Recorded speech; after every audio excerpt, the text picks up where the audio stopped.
Hello and welcome. My name is Petey and these are exercise demonstration videos for the Move Level 1 Strength Program. In this video, we are going over all of the core exercises that you're going to see throughout the Level 1 Strength Program. We're going to start with the dead bug. For the dead bug, you want to be laying on your back with your lower back pressed into the ground. I want to try and maintain contact with my lower back in the ground throughout the whole move. Both my arms and my knees are going up into this reverse quadruped position. And then we're going to take opposite hand and opposite leg out and back in and then switch. Again, as I'm doing this exercise, I really want to make sure that my lower back stays pressed into the ground the whole time. Maintain that contact and keep breathing. That is our dead bug. Exercise number 2 for core is the shoulder tap. So you're going to come up into a plank position on knees or toes. I'm going to go on my knees for the purposes of this video. We want to make sure hands are underneath the shoulders and my core is engaged in my plank. So I'm pulling my belly button into my spine. For the shoulder tap, we're going to take opposite hand and tap the opposite shoulder. Now, you're going to have to stabilize your body. The goal here is to make sure that the body doesn't rock back and forth. So you want to keep it nice and still. Keep the shoulders and the hips square to the ground. Toe option right here. Again, I'm making sure that my body doesn't rock back and forth, keeping my core nice and tight, tapping opposite hand to opposite shoulder.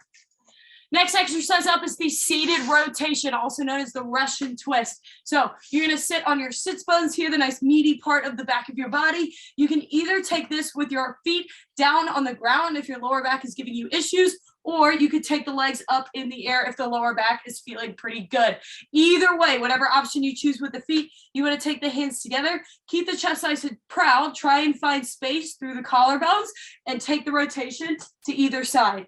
Make sure you touch the ground on either side, and the rotation should be coming from the middle of the back or the T-spine and not through the hips. So again, either option here, I want to make sure that the rotation is happening through the T-spine and not through the hips.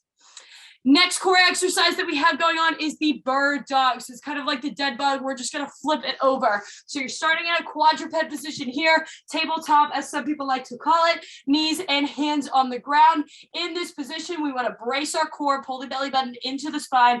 We're going to take opposite arm and opposite leg out, back down, and then switch. As you do this exercise, you want to make sure, again, that you keep hips and shoulders square to the ground. So imagine that you have your favorite drink on your back. You want to be able to drink it after your workout.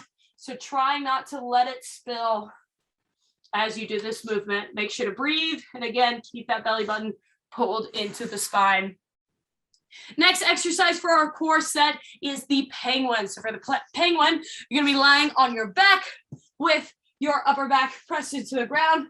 We want to, again, make contact with the lower back. So pressing that lower back into the ground by pulling the belly button down towards the spine. You want your feet together here and your heels as close as you can get them to your hips. So feet together, heels as close as you can get them to your hips. You're going to take your shoulder blades up off the ground, and then I'm touching one heel and then the other. So I'm going side to side, kind of like I'm waddling like a penguin. So I'm really firing up the obliques on the side of my body here, touching heel to heel. All right. The last core exercise that we're going to go over in this video is the mountain climber. So finding your plank position on your hands. Core is braced to make sure that the hips stay in line with the shoulders. We want to take opposite knee to opposite elbow. Again, keeping those hips nice and low. Try not to put your hips up in the air like so. We want to keep them nice and low and engaged. And you can take this exercise as fast or as slow as you need it. The goal here is we want to try and get that rotation through the body in by taking knee to opposite elbow. Those are all your core exercises for Move Strength Level 1.